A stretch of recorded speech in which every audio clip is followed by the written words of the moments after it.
మీరు చింతించటం వల్ల మీ ఎత్తు మోరడ పెంచుకోగలరా? పెంచుకోలేరు. చింతించకండి. పేతురు రాసిన పత్రికలో మీ చింత యావత్తు యేసయ్య మీద వేయండి. ఎందుకంటే ఆయన మీ గురించి చింతిస్తున్నాడు. దేవుడు మన గురించి చింతిస్తున్నాడు, మన గురించి ఆలోచిస్తున్నాడు. ఆయన మన ప్రతిదిన భారమును మోసేవాడు. ఇప్పుడు ఒక ప్రశ్న, ఇక్కడ ఒక వాటర్ బాటిల్ ఉంది. ఇప్పుడు ఈ వాటర్ బాటిల్ని ఇలా నేను పట్టుకున్నాను అనుకోండి, ఇప్పుడు నాకేమైనా నొప్పిగా ఉందా? ఇంటికి వెళ్ళి ట్రై చేయండి కావాలంటే. ఈ విధంగా స్ట్రైట్గా వాటర్ బాటిల్ని పట్టుకోండి. ఎంతసేపు పట్టుకోగలరు మీరు? ఇలా 1 నిమిషం పట్టుకుంటారు. 2వ నిమిషానికి మీ చేయి లాగుతుందా లేదా? లాగుతుంది. 3వ నిమిషానికి ఏమవుతుంది చెప్పండి? ఇంకా ఎక్కువ మీ చేయి లాగుతుంది. 4వ నిమిషం వచ్చేసరికి చెయ్యి వణుకుతుంది.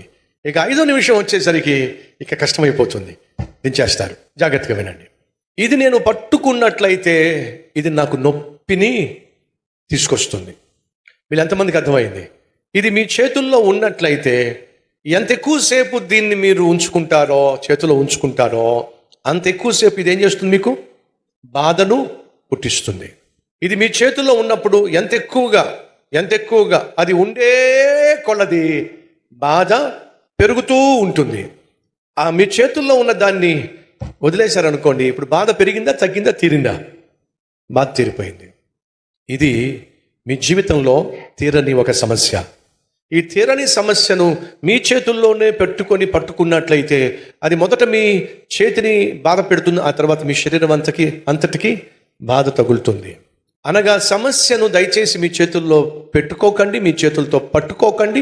దీన్ని ఎంత త్వరగా యేసయ్యకి అప్పగించేస్తే అంత ప్రశాంతంగా నువ్వు నేను బ్రతకగలుగుతాము. ఈరోజు మనలో అనేక మందికి ప్రశాంతత లేకపోవడానికి, శాంతి సమాధానం లేకపోవడానికి కారణం చెప్పమంటారా?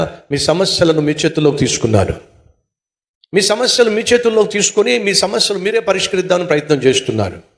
మళ్ళా చెప్తున్నా, నువ్వు ప్రశాంతంగా జీవించాలంటే సమస్యలను నువ్వు ఎంత ఎక్కువసేపు నీ చేతుల్లో పెట్టుకుంటావో అంత ఎక్కువగా అది నిన్ను బాధిస్తుంది, వేధిస్తుంది. నువ్వు తీర్చలేని సమస్యలు తీసుకొచ్చి ప్రభువైన యేసుక్రీస్తు చేతికి అప్పగించావంటే మొదటిగా జరిగేది ఏమిటంటే నీకు ప్రశాంతత దొరుకుతుంది. ఆ బాటిల్ నేను ఇలా విడిచిపెట్టిన వెంటనే నాకు తెలియకుండా నా మనసు ఏమంటుందో తెలుసా? అమ్మయ్య. ఏమంది? అమ్మయ్య అనంది. అంటే అర్థం ఏమిటి? నాకున్న భారము దిగిపోయింది.